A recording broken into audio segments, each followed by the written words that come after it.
So if we think about the future of leadership and what sort of skills are going to be in demand, there's really obvious things like AI and technology. But I think there's things a bit closer to us, like things to do with leadership through output rather than presence. Okay, yeah. And with the hybrid working still a huge discussion, output v presence, I think, is still quite a debated topic. So leaders, I think, of the future are going to really have to have an open mind about what's more important.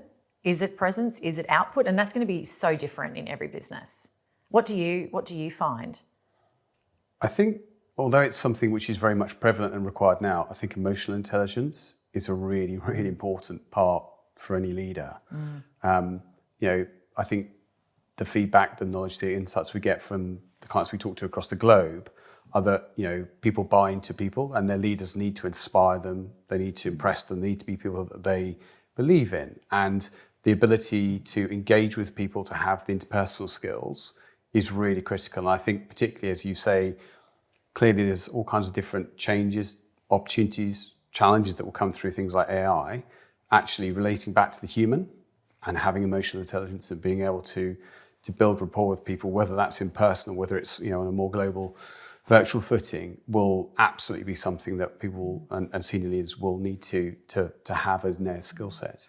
I always see in every business that we're chatting to this classic barrier where good operators become managers, become leaders, and there's still a huge gap in dealing with issues and people appropriately, and they get loads of training, but it just sometimes doesn't land.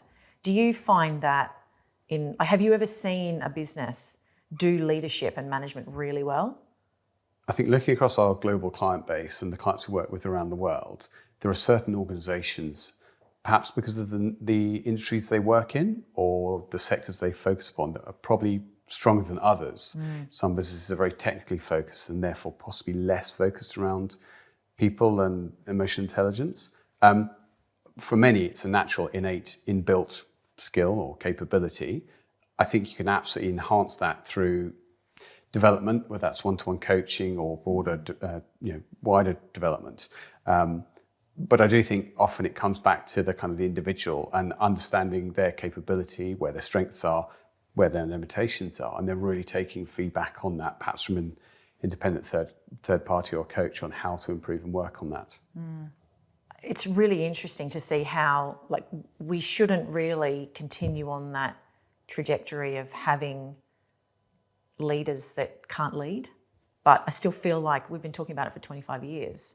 Like when does it get better? That's what I find quite interesting. Yes, I think, as you rightly say, this is not a new topic. This is something which has been running since perhaps not quite the dawn of time, but leadership capability and the ability to lead others and to empathise, to inspire is such a critical matter. And it's not something that's going to disappear at any point. So certainly from our perspective, when we look at the businesses that we work at the C-suite, and for those senior HR professionals that we're bringing to organisations, that's absolutely a key part, I would say, every instruction that we get, that emotional intelligence, that ability to engage and to build rapport is absolutely critical.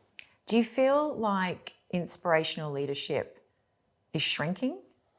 Because I sometimes feel that pool is getting smaller and smaller, and we don't have enough time today to cover why, but it goes back to the way that our kids are educated and they're taught to pass exams, not to be leaders. Do you know what I mean? It's a very large, complicated topic. And you can look at it and take a snapshot in time and 10 years ago, 15 years ago, 20 years ago, 100 years ago, we're probably more aware of it now, I think, than we were at any time previously.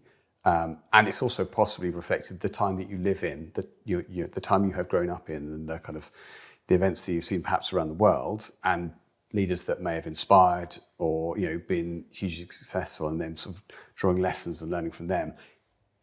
I don't know, it's difficult. As you say, education can steer you perhaps towards more of an academic focus. I still think people are born with all kinds of different gifts and skill sets, and I think whilst education is an important part for most countries around the globe, I don't think that necessarily will squash leadership capability. But it is a question of how to continue to develop great leaders.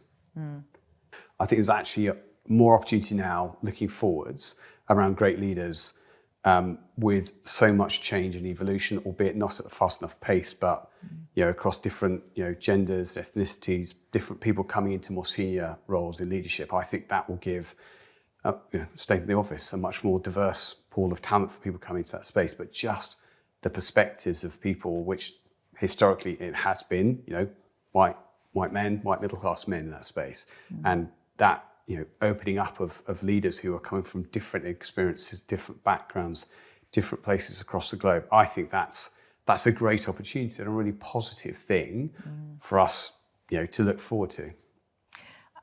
When I've looked at what some of the larger organisations are doing and those that have the benefit of budget and time, some of the themes that come up are ethical leadership, and actually you've got so much information thrown at you through the DEI lens, which is super positive. But some leaders have too much information, and then how do they make the decisions? And especially in, say, large limited companies, when you've got to serve the shareholders, what is an ethical decision and what is ethical leadership? I think that's a really interesting space to watch moving forward.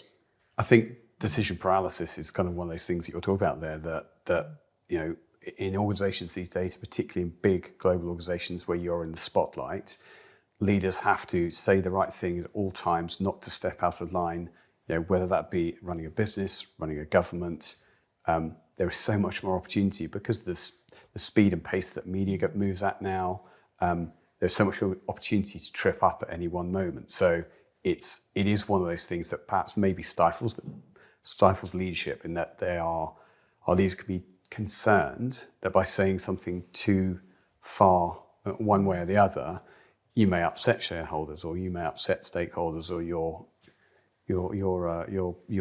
employees. So as business continues to speed up and develop, that is another key area that I guess perhaps the most skilled leaders will accelerate, in that they are able to manage those challenges and still drive their organizations ahead.